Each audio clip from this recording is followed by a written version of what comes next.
দাজ্জালের আত্মপ্রকাশ কোথায় হবে? মহানবী সাল্লাল্লাহু আলাইহি ওয়াসাল্লাম কি বলেছেন? হাদিসের ভাষ্যমতে মহান আল্লাহ কিয়ামতের আগে দাজ্জালকে পাঠাবেন।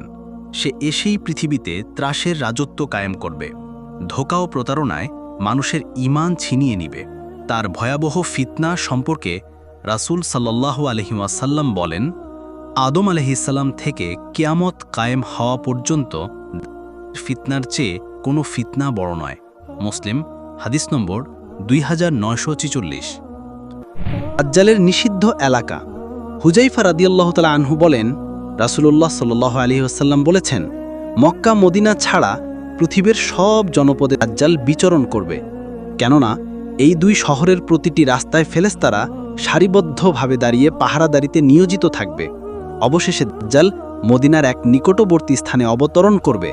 তখন মদিনায় 3 বার ভূমিকম্পন হবে, যার ফলে প্রত্যেক মুনাফিক পুরুষ এবং মুনাফিক নারী মদিনা থেকে বের হয়ে তার নিকট চলে যাবে। মুসলিম হাদিস নম্বর 7123। দাজ্জালের আগুন পানির রহস্য। হুযাইফা ইবনে ইয়ামান রাদিয়াল্লাহু তাআলা আনহু বলেন, রাসূল সাল্লাল্লাহু আলাইহি ওয়াসাল্লাম ইরশাদ করেছেন, যখন দাজ্জাল আবির্ভূত হবে তার সঙ্গে পানি ও আগুন থাকবে, কিন্তু মানুষ যাকে পানি দেখবে সেটা হবে দহনশীল আগুন, আর যেটাকে মানুষ আগুন দেখবে সেটা হবে মিষ্ট ঠান্ডা পানি। কাজেই তোমাদের মধ্যে যে কেউ এই সময়কাল পায় সে যেন দৃশ্যত যাকে আগুন দেখা যাচ্ছে তাতে প্রবেশ করে, কেননা প্রকৃতপক্ষে সেটাই হবে সুপেয় সুমিষ্ট পানি। মুসলিম হাদিস নম্বর 7103। দাজ্জালের জান্নাত জাহান্নাম। আবু হুরায়রা রাদিয়াল্লাহু তাআলা আনহু থেকে বর্ণিত, রাসূল সাল্লাল্লাহু আলাইহি ওয়াসাল্লাম বলেছেন, আমি দাজ্জাল সম্পর্কে তোমাদের এমন বিষয়ে বলতে যাচ্ছি যা কোনো নবী তার উম্মতকে আজ পর্যন্ত বলেননি। শোনো, দাজ্জাল কানা হবে এবং তার সঙ্গে জান্নাত ও জাহান্নামের প্রতিকৃতির মতো কিছু বস্তু থাকবে। সে যেটিকে জান্নাত বলবে সেটি আসলে হবে জাহান্নাম। দেখো, দাজ্জালের ব্যাপারে আমি তোমাদের সতর্ক করছি, যেমন নূহ আলাইহিস সালাম তার সম্প্রদায়কে ভীতি প্রদর্শন করেছিলেন। মুসলিম হাদিস নম্বর 7105। দাজ্জালের দখলে খাদ্য পানীয়। মুগিরা ইবনে শুহবা রাদিয়াল্লাহু তাআলা আনহু বলেন, আমি নবী করিম সাল্লাল্লাহু আলাইহি ওয়াসাল্লামকে দাজ্জাল সম্পর্কে যত বেশি প্রশ্ন করতাম সেরূপ আর কেউ করেনি। তিনি আমাকে বলেন, তার থেকে তোমার কি ক্ষতি হবে? আমি বললাম, লোকেরা বলে যে তার সঙ্গে রুটির পাহাড় ও পানির নহর থাকবে।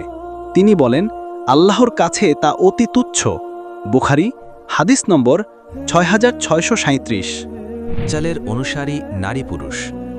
আনাস ইবনে মালিক রাদিয়াল্লাহু থেকে বর্ণিত, রাসূল সাল্লাল্লাহু আলাইহি ওয়াসাল্লাম বলেছেন, দাজ্জাল এসে জরুফের এক অনুর্বর লবণাক্ত ভূমিতে অবতরণ করবে এবং এখানেই সে তার শিবির স্থাপন করবে, যার ফলে প্রত্যেক মুনাফিক পুরুষ ও মুনাফিক নারী তার কাছে চলে যাবে।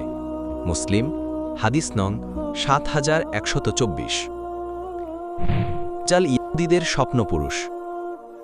আনাস রাদিয়াল্লাহু থেকে বর্ণিত, রাসূলুল্লাহ সাল্লাল্লাহু আলাইহি ওয়াসাল্লাম বলেছেন, ইসফাহানের 70,000 ইহুদী দাজ্জালের অনুসারী হবে। তাদের গায়ে থাকবে সবুজ বর্ণের চাদর বা জুব্বা। মুসলিম হাদিস নং 7125। দাজ্জালের রাজত্বের মেয়াদ। নাওয়াস ইবনে সামাআন রাদিয়াল্লাহু বলেন, আমরা জিজ্ঞাসা করলাম, হে আল্লাহর রাসূল সাল্লাল্লাহু আলাইহি ওয়াসাল্লাম, দাজ্জাল পৃথিবীতে কতদিন অবস্থান করবে? জবাবে রাসূলুল্লাহ সাল্লাল্লাহু আলাইহি ওয়াসাল্লাম বলেন, 40 দিন পর্যন্ত। এর প্রথম দিনটি 1 বছরের সমান, দ্বিতীয় দিন 1 মাসের সমান এবং তৃতীয় দিন 1 সপ্তাহের সমান হবে। অবশিষ্ট দিনগুলো তোমাদের দিনগুলোর মতোই হবে। মুসলিম হাদিস নং 7106। দাজ্জালের নিহত হওয়ার স্থান। মুজাম্মা ইবনে জারিয়া আনসারী রাদিয়াল্লাহু বলেন, আমি রাসূলুল্লাহ সাল্লাল্লাহু আলাইহি ওয়াসাল্লামকে বলতে শুনেছি, ঈসা ইবনে মারিয়াম আলাইহিস সালাম দাজ্জালকে লুদের ফটকে হত্যা করবেন। তিরমিজি হাদিস নং 2244। দাজ্জাল থেকে বাঁচার আমল। আবু হুরায়রা রাদিয়াল্লাহু বলেন, রাসূল সাল্লাল্লাহু আলাইহি ওয়াসাল্লাম এই দোয়া করতেন, আল্লাহুম্মা ইন্নী আউযু বিকা মিন আযাবিল কবরি ওয়া মিন আযাবিন নারি ওয়া মিন ফিতনাতিল মাহইয়া ওয়াল মামাতি ওয়া মিন ফিতনাতিল মাসীহিদ দাজ্জাল। বুখারী হাদিস নং 1377।